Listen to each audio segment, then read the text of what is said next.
के सोनम के अलावा एमपी से गिरफ्तार चारों आरोपियों को यानी कि राज, विशाल, आकाश और आनंद आज शिलांग लेकर जाए जाएंगे। थोड़ी देर में मेघालय पुलिस उन्हें लेकर गुवाहाटी पहुंच चुकी है और वहां से उन्हें शिलांग भी लेकर जाया जाएगा। और लगातार ये जो खबरें हैं ये देखिए हम आपको दिखा रहे हैं। साथ ही बड़ी खबर इस वक्त हम आपको बता दें कि सोनम के साथ साथ राज हत्याकांड में जो जुड़ा चार और आरोपी है यानी कि राज, विशाल, आकाश और आनंद आज शिलांग ले जाए जाएंगे। थोड़ी देर में मेघालय पुलिस उन्हें लेकर गुवाहाटी पहुंचेगी। हमारे साथ इसी खबर पर शिलांग में मौजूद निधि हमारे साथ जुड़ गई हैं।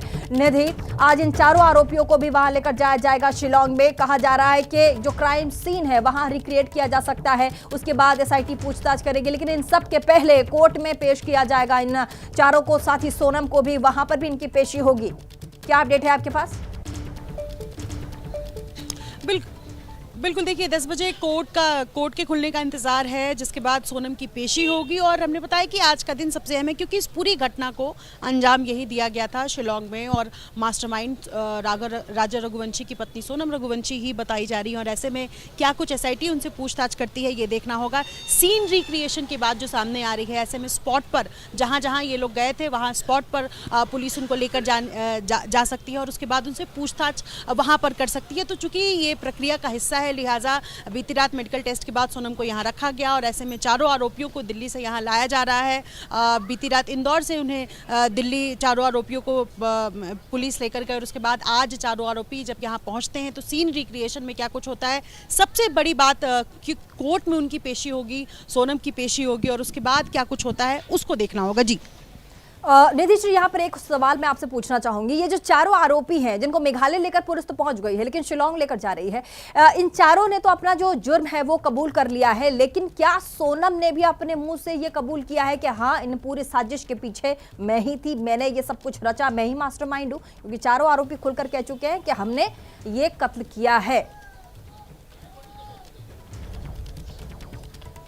देखिए सोनम ने से अभी तक जो पुलिस ने बातचीत की है, सोनम ने कुछ भी स्पष्ट तौर पर नहीं कहा है। हालांकि पुलिस ने जो थियरी दी थी उससे क्या सोनम के बयान जब पुलिस रिकॉर्ड करती है क्या वो मैच करता है, क्योंकि सोनम इस दौरान पूरी जर्नी के दौरान भी चुपचाप थी, बल्कि वो मीडिया को देखते ही या लोगों को देखते ही वो अपना मुंह ढक लेती है और ऐसे में पुलिस उनसे क्या कुछ बुलवा पाती है ये देखना होगा। लेकिन सोनम ने अब तक स्पष्ट तौर पर जी ठीक है निधि, लौटेंगे आपके पास। इस बीच एक और बड़ा खुलासा, एक और बड़ी जानकारी जो निकलकर सामने आ रही है वो दर्शकों को दे दे। सोनम राजा की शादी के दिन ही हत्या की प्लानिंग शुरू कर दी गई थी। सूत्र बता रहे हैं कि सोनम की जिस दिन शादी थी राजा रघुवंशी के साथ, उस दिन राज कुशवाहा फूट फूट कर रोया था।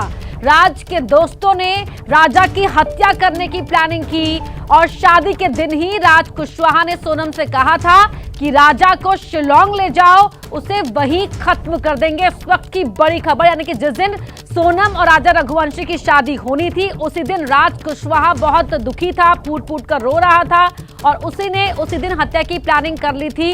अंबुज हमारे सहयोगी, अंबुज, शादी के दिन ही राज कुशवाहा को यह एहसास हो गया था कि सोनम कहीं बहुत दूर न चली जाए उसके जीवन से और इसीलिए उसने राजा रघुवंशी को रास्ते से हटाने की प्लानिंग की।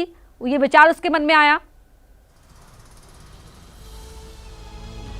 जी बिल्कुल, देखिए अब इस केस में जितने खुलासे हो रहे हैं, परत दर परत जो खुलासे हो रहे हैं, जो पन्ने खुल रहे हैं, उनसे कई बातें सामने आ रही हैं। अब ये बात भी सोर्सेज बता रहे हैं कि शादी के दिन ही ये प्लानिंग कर ली गई थी और राज ने जिस तरीके से राज बहुत ज़्यादा दुखी था, वो फूट फूट करके रोया था, ऐसा सोर्सेज बता रहे हैं। और राज के ये जो तीनों दोस्त हैं जो मर्डर केस में इन्वॉल्व हैं, विशाल हो, आनंद हो या इसके साथ साथ एक और जो सहयोगी है उनका वो हो, उनके सामने ये फूट फूट कर रोया था। उसके साथ साथ उसके बाद ही ये डिसाइड हो गया था, उन लोगों ने ये डिसाइड किया था कि हम एक और बड़ी खबर में फौरन लौटती हूँ आपके पास, लेकिन एक और बड़ी खबर जल्दी से आपको बता दें। राजा रघुवंशी हत्याकांड में सोनम पर एक और खुलासा हुआ है। हत्या के बाद नेपाल भागने की तैयारी में थी सोनम, ऐसा सूत्र बताते हैं। हत्या के बाद सिलीगुड़ी से इंदौर भी गई थी सोनम। साथ ही आपको बता दें बाद में इंदौर से यूपी पहुंची थी सोनम। हमारे साथ इसी खबर पर अंबुज जुड़े हुए हैं। अंबुज, पहले तो वो जो सोनम है पहले सिलीगुड़ी से इंदौर गई और उसके बाद वापस यूपी पहुंची है, क्या अपडेट? जी बिल्कुल, अब जैसे जैसे ये पूछताछ बढ़ रही है वैसे वैसे पुलिस भी पुलिस भी अपने पत्ते खोल रहे, पुलिस भी जो है उसके सोर्सेज जो हैं वो ये बातें अब धीरे धीरे बता रहे हैं कि किस तरीके से हत्या के बाद सिलीगुड़ी जाती है ये सोनम रघुवंशी, उसके बाद इंदौर भी आती है और इंदौर में आकर के बाकायदे एक किराए के मकान में रुकती है। उसके बाद एक प्लानिंग के तहत ही ये जाकर के गाजीपुर में मिलती है उत्तर प्रदेश के, और वहां से ही ये प्लान था। ये हम कल से आपको बता रहे हैं कि ये प्लान था कि इस मर्डर केस को किस तरीके से इसका इस पूरी कहानी का कैसे क्योंकि ये जो सवाल है वो लगातार आ रहा है कि इंदौर गई थी सोनम रघुवंशी, लेकिन इसी बीच क्या किसी से मुलाकात हुई इंदौर में? क्योंकि पूरा परिवार, ससुराल और तमाम लोग इंदौर में ही सोनम के रहते हैं, राजा रघुवंशी के रहते हैं। क्या किसी से बातचीत हो पाई थी इंदौर में? क्या किसी से संपर्क करने की कोशिश की थी वहां पर सोनम ने?